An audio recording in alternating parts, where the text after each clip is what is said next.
Okay, I decided I wanted to have a look at the radiator fitment with the truck here. I knew that that was going to be a problem because the radiator is bigger than the stock radiator that came in these 72 pickups.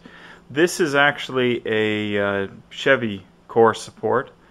My truck, since I have new Chevy fenders and a pretty good Chevy grille, whereas my GMC core support and GMC grille are not that great, I decided I'm going to turn this truck into a Chevy. So, anyways, getting back to this, here's the van radiator, the radiator that came with the diesel, and what you can see here is some of the fitment issues. Now obviously the core that was in here was probably almost 6-7 inches narrower than the one that you're looking at right now, and obviously this reservoir on the side of the radiator is going to interfere with this part of the core support if it's going to fit in this location here. Same is true on this side. Obviously it's going to hit this support. It's also the support itself right here is obviously not matching up that well with this one, and same again on this side, although even worse, where this support is well inboard of this location here. Now this normally has a rubber bumper in it, and that would cradle the edge of this unit here. Now if I were to use this as is, it would, I would have to move this support so far over it would be overlapping the actual frame tie-in on the core support here. So it's kind of a problem here. Now, the only possibility is I could accept that one side isn't so bad, and move the radiator over, so that those two are coincident, and look at it there. But even then, the edge of the tank is still going to interfere with this one, so I would still have to modify this this support, whereas this one it would be a given in that case that this would have to be completely removed. But it would put the I guess you're going to call this a radiator cradle here, at a location that's just past the mount. But it does mean that you would have to open up a fair bit of the grill, the core support, to allow proper airflow into it. Now the other possibility is to move this one over even a little bit more. Gives you the clearance here. Then this one doesn't have to be modified. This one you knew would have to be modified.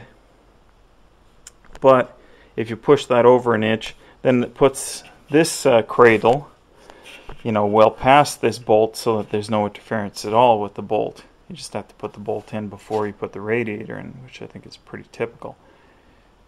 Or you could just get a stock radiator, a 4-core radiator built for this model year of truck, and it'll tuck in there correctly. Now that does mean that this support moves to this location, but that's obviously a hell of a lot less trouble than doing massive modifications to the core support. Now for me, well, that means I'd have to buy a new radiator, which is probably going to be a $400 or $500 touch. Not to mention the fact that I would lose my engine oil cooler as well. That's built into this radiator. So unless there is a version of the stock radiator that had an engine oil cooler, well, I might have to give that up, or I'd have to have a separate oil cooler. Personally, I prefer to have the oil cooler, but yeah, it's just a lot of complication, isn't it? Now another idea occurred to me. I'll just pause the camera for a second and I'll set up the scenario so that you can see what I'm talking about. And this idea is to literally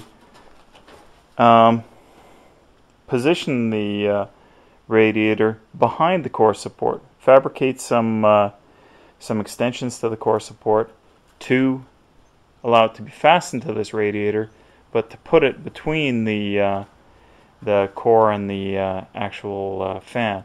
Now I measured what the fan is, and it's not quite as wide as a cat.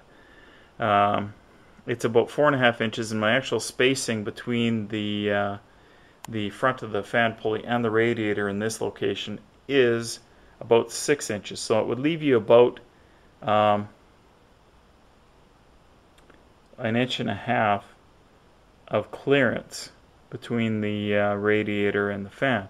But now just looking at this, you actually realize something that should have been obvious before, is the radiator is straight up and down in this position, but the fan pulley is actually slightly canted, obviously so that you'd have a better angle at the rear axle pinion.